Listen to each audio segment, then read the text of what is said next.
दोस्तों, क्या ये पता लगाना मुश्किल है कि जो कार कोई इस्तेमाल कर रहा है उसकी वैल्यू क्या है?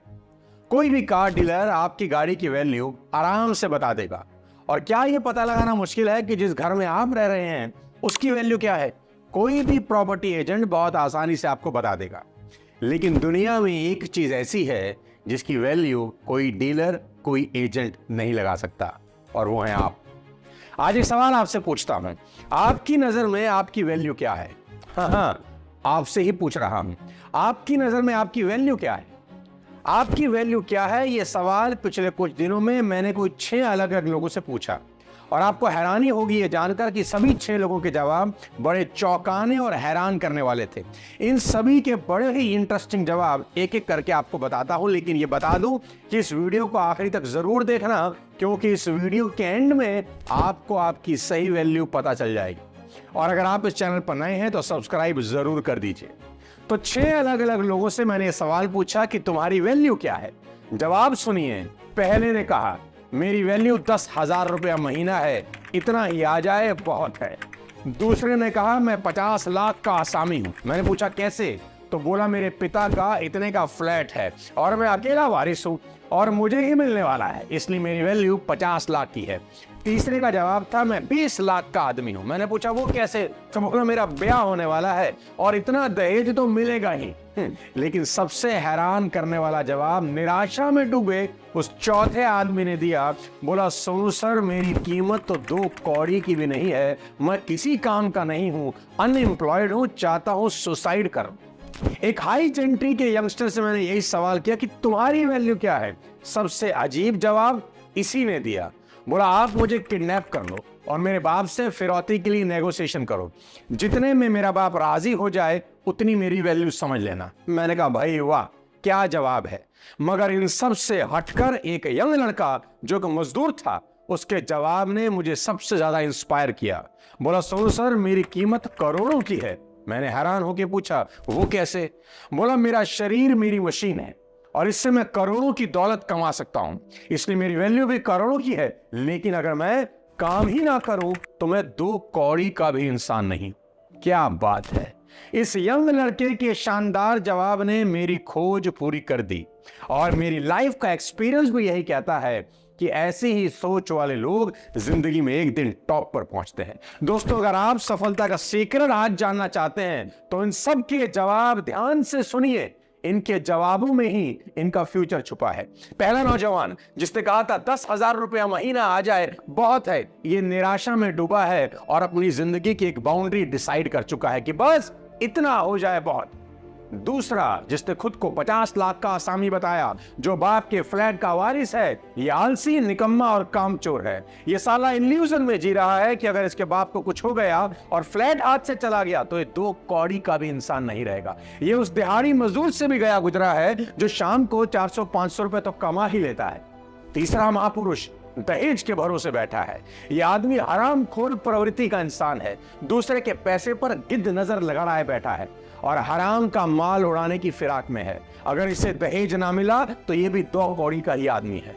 चौथा जो निराशा से भरा है, सुसाइड करना चाहता है, उसे सही गाइडेंस की जरूरत है। वह हताश है, निकम्मा और कामचोर नहीं। अब हाई जेंट्री के उस लड़के को लीजिए जो अपना ही किडनैप करवाना चाह रहा है। वो हद से ज्यादा लापरवाह है। उसको लगता है उसने इस खानदान में पैदा होकर इस खानदान पर एहसान किया है। लेकिन सबसे ज्यादा कमाल उस लड़के ने किया जो अपनी वैल्यू करोड़ों की बता रहा है। उसके एक थॉट ने बता दिया कि वो जीत का सच्चा हकदार है। ये बिल्कुल सच है साथियों कि इस शरीर से लाखों और करोड़ों कमाए जा सकते हैं, और यदि सही काम ना लिया तो ये शरीर मिट्टी है। आज की इस वीडियो में समझते हैं कि किसी चीज की वैल्यू कच्चे माल से डिसाइड नहीं होती। उसकी वैल्यू डिसाइड होती है कि उस कच्चे माल से आप कैसी चीज तैयार कर सकते हैं। देखो, पेंटिंग करने के लिए क्या चाहिए? ब्रश, कैनवस, रंग। ये सारी चीजें कोई 500-1000 रुपया में आ जाती हैं, लेकिन इनसे जो पेंटिंग बनती है ना, वो 1000 की भी बिकती है, लाखों में भी बिकती है और करोड़ों में भी। पेंटिंग की वैल्यू रंग और ब्रश डिसाइड नहीं करते। पेंटिंग की वैल्यू डिसाइड करती है आर्टिस्ट की मेहनत, उसकी इमेजिनेशन, उसकी प्रैक्टिस, उसके एफर्ट्स। जितनी बड़ी आपकी इमेजिनेशन होती है वैसी ही आपकी कीमत भी होती है। अब एक दूसरा सवाल आपसे पूछता हूं, क्या आप खुद को जानते हैं? फिर से पूछ रहा हूं, क्या आप खुद को जानते हैं? मजे की बात यह है कि आप बहुत कुछ जानते हैं। अगर अभी किसी टॉपिक पर आपसे बहस करने कोई लग जाए तो देखना साला तुम कमर कस के बैठ जाओगे, दुनिया जहां का ज्ञान फेल दोगे। आईपीएल में आरसीबी क्यों नहीं जीत रही अगर आपसे पूछूं तो 4-5 रीजन तो आप ही बता दो। लेकिन सिर्फ आज आपसे इतना ही पूछ रहा हूं, क्या खुद को जानते हो? कभी खुद को पहचाना है? अब भी कहोगे हाँ हाँ क्यों नहीं, खूब जानता हूं, खूब। मेरा नाम पिंकू है, पिता का नाम सुरेश है, मैं यहाँ काम करता हूं, इतना पैसा कमाता हूं, मैंने दुनिया देखी है। दोस्त, आप सब कुछ जान सकते हो, मगर कड़वी सच्चाई आज मुझसे सुन लो। तुम खुद को कच्चे कायदे जितना भी नहीं जानते, क्योंकि खुद को जानना दुनिया को जानने से भी मुश्किल है। जिगर मुरादाबादी का एक शेर है, उनसे मिलने को तो क्या कहिए जिगर, खुद से मिलने को जमाना चाहिए। तो भाई आसान नहीं है खुद को जानना। इस वीडियो को पूरा देखने के बाद सोचना, मैं कौन हूं, क्यों इस दुनिया में आया, क्या भगवान ने बिना बात के मुझे इस दुनिया में भेज दिया, क्या मकसद है इस जीवन का। आज जेन्युइनली सोचना कि भगवान ने हमें इंसान ही क्यों बनाया, कुत्ता बिल्ली भेड़ बकरी क्यों नहीं बना दिया। मेरा विश्वास है कि भगवान हर इंसान को किसी ना किसी काम के लिए ही धरती पर भेजते हैं। तो आपको भी यूं तो नहीं भेजा होगा कि जा संसार में जा, रो पिट, दूसरों को गालियां दे, दूसरों की बुराई कर, दूसरों को दोष दे, निठल्ला बैठ, आवारागर्दी कर, टाइम खराब कर और अपनी उम्र पूरी करके आ जा, मैंने तेरे लिए स्वर्ग के दरवाजे खोल रखे हैं। नहीं ना, हम भूल जाते हैं ईश्वर के अवतार भी बिना मकसद नहीं होते। ईश्वर के अवतार लेने का भी एक मोटिव है। राम ने अवतार लिया तो लक्ष्य था, कृष्ण ने अवतार लिया तो लक्ष्य था, अब्दुल कलाम आए, गांधी आए, बाबा अंबेडकर आए, हर कोई किसी ना किसी ऑब्जेक्टिव को लेकर आया। तो आपको भी तो किसी ऑब्जेक्टिव को लेकर ही भेजा होगा। क्या फर्क है आप में और इन महान लोगों में? इन लोगों ने अपने पैदा होने का ऑब्जेक्टिव जान लिया और आपको जानना बाकी है, बाकी कोई फर्क नहीं। जिस दिन ये छोटी सी बात समझने लायक आप हो जाते हैं ना, उसी दिन आपका जीवन बदल जाता है। याद रखना, जिसने खुद को पहचान लिया उसने ईश्वर को पा लिया। साथियों, सभी YouTube पर वीडियोस देख रहे हैं, धीरू भाई अंबानी बनने की वीडियो, बिल गेट्स बनने की वीडियो, हेनरी फोर्ड बनने की वीडियो। ये कोई नहीं जानना चाहता कि उस मकाम पर पहुंचने के लिए उन्होंने कितनी ऐसी की तैसी करवाई। मोटर व्हीकल में फोर्ड को कौन नहीं जानता, वर्ल्ड लीडर है। लेकिन क्या आप जानते हैं, उस बच्चे को जिसका नाम हेनरी था, एक बेहद गरीब परिवार में पैदा हुआ। उसे जब होश आया तो उसने गरीबी का तांडव देखा, मगर घबराया नहीं, डिसाइड किया कि कुछ करके दिखाना है। एक दोस्त से $5 उधार ले आया, पटरी पर बैठकर साइकिलों के पंचर लगाना शुरू कर दिया। अपना काम पूरी लगन से करता था, कुछ करने का जज्बा दिल में हिलौले मार रहा था। जल्दी ही दोस्त के $5 वापस कर दिए, एक एक पाई जोड़नी शुरू कर दी और जल्दी ही साइकिल रिपेयर की दुकान न्यूयॉर्क में खोल दी। मगर वो दुकान कहां उसका गोल था? उसका गोल तो शायद उस वक्त उसको भी नहीं पता था, मगर उसकी आंखें अपने आसपास कुछ बड़ा ढूंढ रही थी।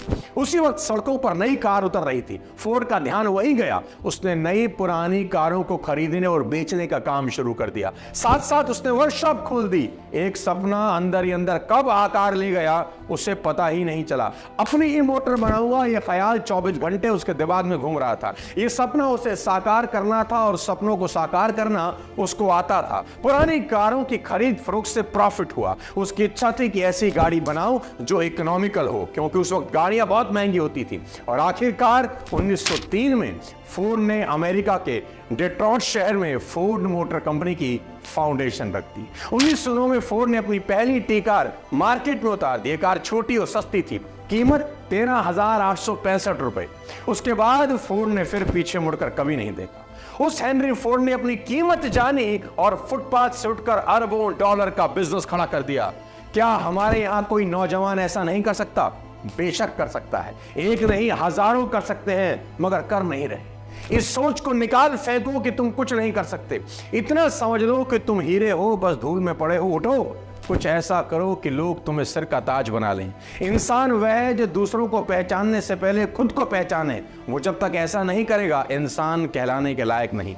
इंसान के अंदर इतनी ऊंचाइयां हैं कि वह 7 आसमानों के पार जा सकता है, और इतनी गहराइयां हैं कि सबसे निचले नरक में पहुंच सकता है। इंसान चाहे तो देव हो सकता है, और चाहे तो पशु जाति से गिरकर सांप और बिच्छू की योनि को भी मात देते। अपनी वैल्यू पहचानिए। इस वीडियो के बाद आराम से बैठिए और सोचिए कि मेरी वैल्यू क्या है, और समझ में आ जाए तो कल से आपका जीवन एक नया जीवन हो सकता है। मेरी शुभकामनाएं आपके साथ हैं। अगली किसी और वीडियो में फिर आपसे मिलूंगा। तब तक अपने स्वास्थ्य का ध्यान रखिए। जय हिंद।